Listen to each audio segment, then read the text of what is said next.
Il y a une dame qui est arrivée à mon atelier mardi dernier avec une berline de 2015. Elle est arrivée avec l'air inquiet que j'ai vu des milliers de fois au cours de ces 25 ans. L'air de quelqu'un qui vient de sortir d'un autre atelier et qui ne sait pas si ce qu'on lui a dit est vrai ou non. Elle m'a raconté qu'elle avait emmené sa voiture dans un de ses ateliers de chaîne parce que le témoin de contrôle du moteur s'était allumé, que le mécanicien lui avait fait une révision et lui avait dit qu'elle devait changer le convertisseur catalytique, les capteurs d'oxygène, le filtre à air et faire un nettoyage du système de carburant, que le devis était de 1800 $, qu'elle n'avait pas cet argent et qu'elle ne savait pas quoi faire, qu'elle avait pleuré sur le parking de l'atelier parce qu'elle ne savait pas si sa voiture allait s'arrêter de fonctionner ou si on était en train de la tromper. Je lui ai demandé de me laisser vérifier la voiture. J'ai branché mon lecteur de code. Le code qui est sorti était le P0420, le même que toujours, celui qui indique que le convertisseur catalytique ne fonctionne pas correctement. Mais quand j'ai vérifié la voiture plus en détail, j'ai trouvé quelque chose que l'autre atelier n'avait pas trouvé ou n'avait pas voulu trouver. Le capteur d'oxygène était sale. Il n'était pas endommagé. Il était sale. Et le convertisseur catalytique n'avait aucun problème. Le système de carburant était propre. Le filtre à air était presque neuf. Le vrai problème était que le capteur d'oxygène était sale et envoyait un signal incorrect au cerveau de la voiture. Le cerveau, confus, injectait plus de carburant que nécessaire.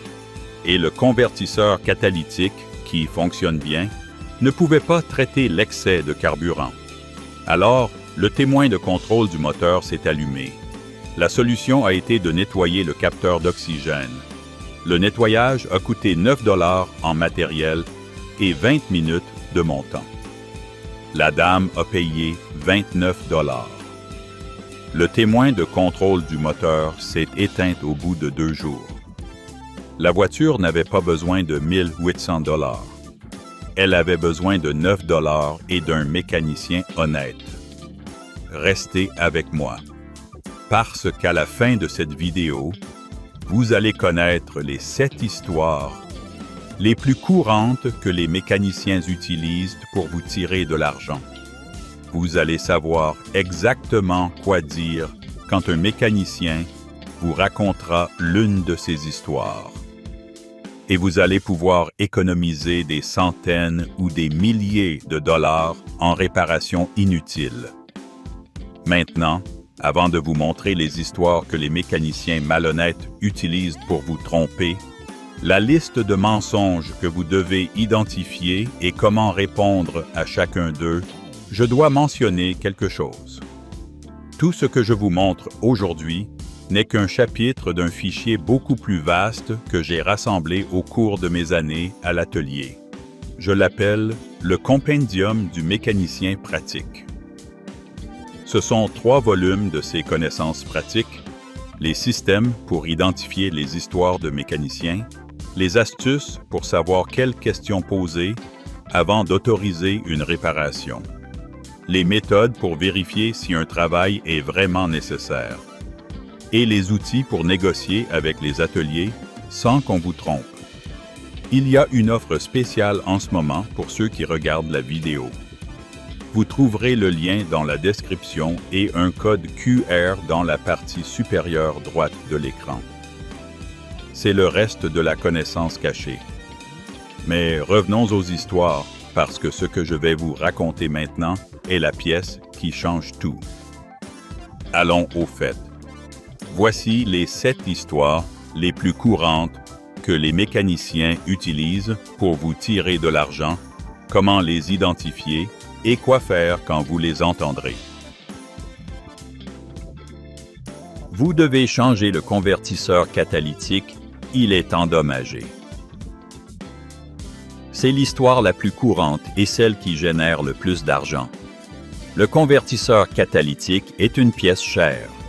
Il coûte entre 500 et 1500 dollars selon la voiture.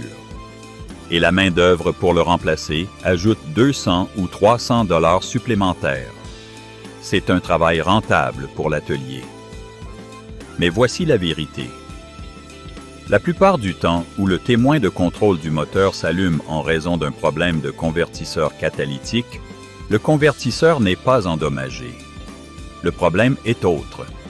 C'est presque toujours le capteur d'oxygène, qui est sale ou endommagé, et qui envoie un signal incorrect au cerveau de la voiture.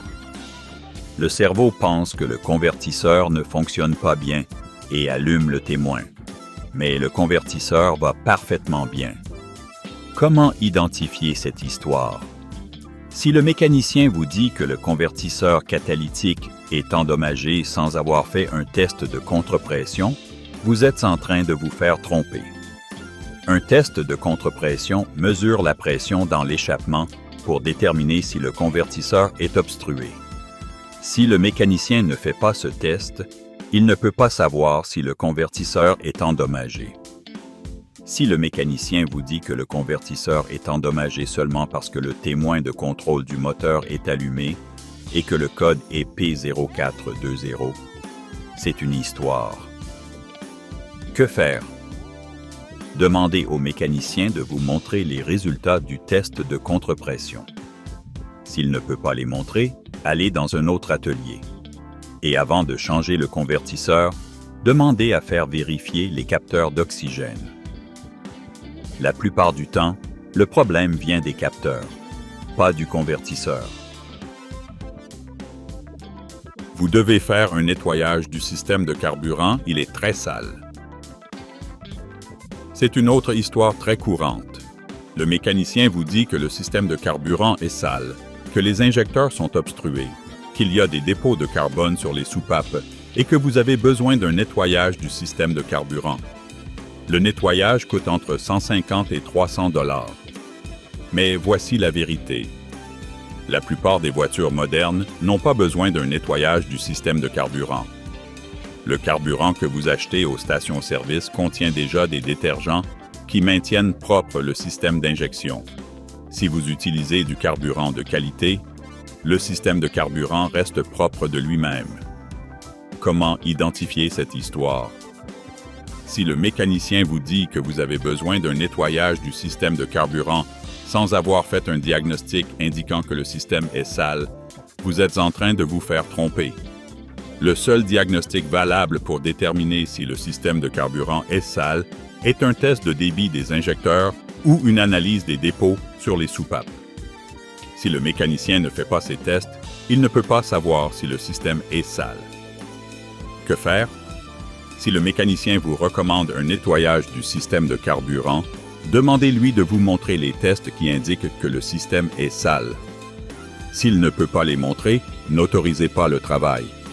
Et si vous voulez être sûr, utilisez du carburant de qualité et changez le filtre à carburant selon le manuel de la voiture. Cela suffit pour maintenir propre le système de carburant sur la plupart des voitures. Vous devez changer les plaquettes de frein et les disques. Les disques sont rayés. C'est une histoire très courante. Le mécanicien vous dit que les disques de frein sont rayés et qu'il faut les changer avec les plaquettes. Changer les disques et les plaquettes coûte entre 300 et 600 dollars. Changer seulement les plaquettes coûte entre 100 et 200 dollars. Mais voici la vérité. La plupart des disques de frein n'ont pas besoin d'être remplacés. Ils ont besoin d'être rectifiés. La rectification est un procédé qui élimine une très fine couche de métal pour laisser la surface plate et lisse. Cela coûte entre 20 et 30 dollars par disque. C'est beaucoup plus économique que de remplacer les disques. Comment identifier cette histoire?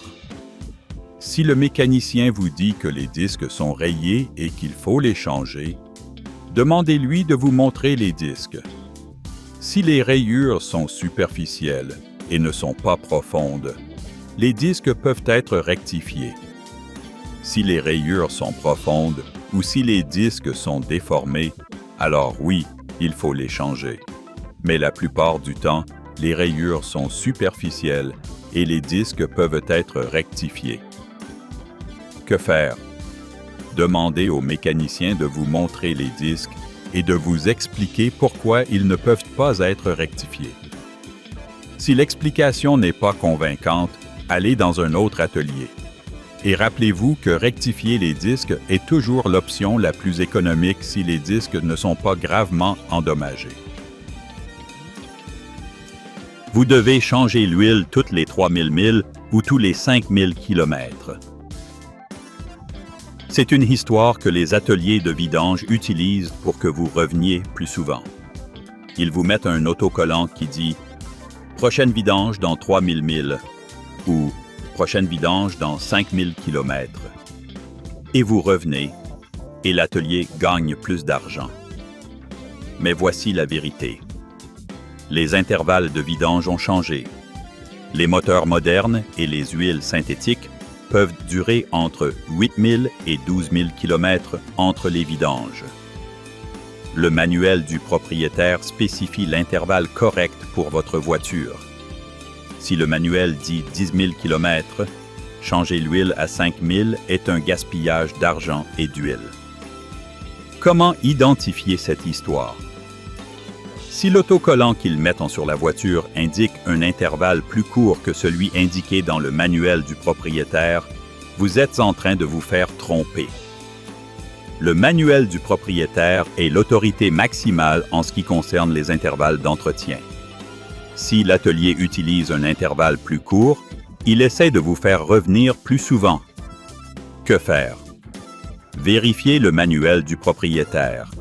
Utilisez l'intervalle indiqué dans le manuel. Si l'atelier vous met un autocollant avec un intervalle plus court, ignorez-le. Et si l'atelier insiste sur le fait que l'intervalle est le bon, cherchez un autre atelier. Vous devez changer les amortisseurs, ils sont usés. C'est une histoire que les ateliers de suspension utilisent pour vendre des amortisseurs neufs. Les amortisseurs coûtent entre 100 et 200 $ chacun, et la main-d'œuvre ajoute 200 ou 300 $ supplémentaires. C'est un travail rentable. Mais voici la vérité. La plupart des amortisseurs durent entre 80 000 et 100 000 km. Si votre voiture a moins que ce kilométrage, les amortisseurs sont probablement en bon état. Et si la voiture ne rebondit pas quand vous la poussez vers le bas, les amortisseurs fonctionnent correctement. Comment identifier cette histoire? Si le mécanicien vous dit que les amortisseurs sont usés sans avoir fait un test de rebond, vous êtes en train de vous faire tromper. Le test de rebond est simple. On pousse la voiture vers le bas à chaque coin et on observe combien de fois elle rebondit. Si elle rebondit plus de 2 fois, les amortisseurs sont usés. Si elle rebondit 1 ou 2 fois, ils sont en bon état. Que faire? Demandez au mécanicien de vous montrer le test de rebond. S'il ne peut pas le faire, n'autorisez pas le travail. Et si la voiture a moins de 100 000 km et ne rebondit pas, ne changez pas les amortisseurs. Vous devez changer le radiateur, le liquide de refroidissement est sale. C'est une histoire que les ateliers de refroidissement utilisent pour vendre des radiateurs neufs. Un radiateur neuf coûte entre 200 et 500 $ et la main-d'œuvre ajoute 200 ou 300 $ supplémentaires. C'est un travail rentable. Mais voici la vérité. Le liquide de refroidissement se salit avec le temps. C'est normal. Le liquide de refroidissement contient des additifs qui se dégradent et qui peuvent laisser des dépôts dans le système. Mais cela ne signifie pas que le radiateur est endommagé. Cela signifie que le liquide de refroidissement a besoin d'être changé. Un changement de liquide de refroidissement coûte entre 80 et 150 $. Un radiateur neuf coûte beaucoup plus cher. Comment identifier cette histoire? Si le mécanicien vous dit que le radiateur est endommagé parce que le liquide de refroidissement est sale, vous êtes en train de vous faire tromper. Le liquide de refroidissement sale n'endommage pas le radiateur. Le radiateur s'endommage par des fuites, par la corrosion ou par des chocs. Si le radiateur n'a pas de fuite et n'est pas corrodé, il n'a pas besoin d'être remplacé. Que faire? Si le mécanicien vous dit que le radiateur est endommagé, demandez-lui de vous montrer la fuite ou la corrosion. S'il ne peut pas vous montrer le dommage, n'autorisez pas le travail. Et si vous avez seulement besoin de changer le liquide de refroidissement, faites-le. C'est beaucoup plus économique que de changer le radiateur. Vous devez changer la batterie, elle est morte. C'est une histoire que les ateliers électriques utilisent pour vendre des batteries neuves. Une batterie neuve coûte entre 100 et 200 $ et l'installation est rapide et rentable. Mais voici la vérité. La plupart du temps où une voiture ne démarre pas, la batterie n'est pas morte, elle est déchargée. Ou le problème vient du système de charge, comme l'alternateur. Ou le problème vient des connexions, comme les bornes oxydées ou les câbles desserrés. Comment identifier cette histoire? Si le mécanicien vous dit que la batterie est morte sans avoir fait un test de charge, vous êtes en train de vous faire tromper. Un test de charge mesure la capacité de la batterie à maintenir la tension sous charge. Si la batterie réussit le test, elle n'est pas morte. Si elle ne réussit pas, alors oui, elle a besoin d'être remplacée. Que faire? Demandez au mécanicien de vous montrer les résultats du test de charge. S'il ne peut pas montrer les résultats, n'autorisez pas le travail. Et avant de changer la batterie, vérifiez les bornes et les câbles.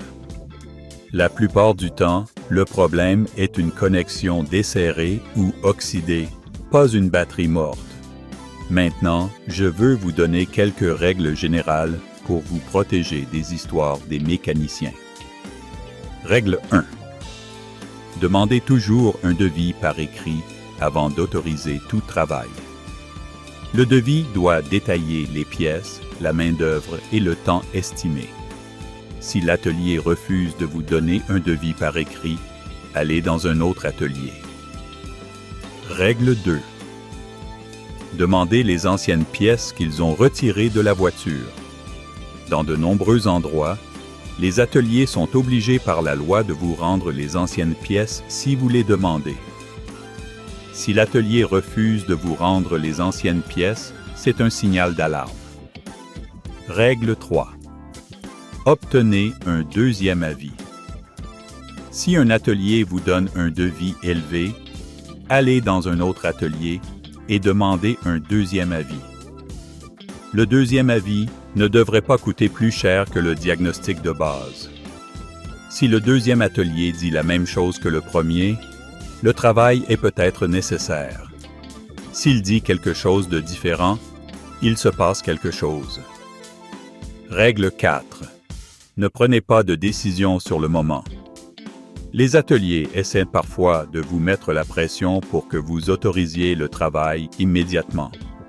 Ne vous laissez pas faire pression. Prenez le temps de réfléchir, de vous renseigner, d'obtenir un deuxième avis. Règle 5. Apprenez les bases de votre voiture. Vous n'avez pas besoin d'être mécanicien.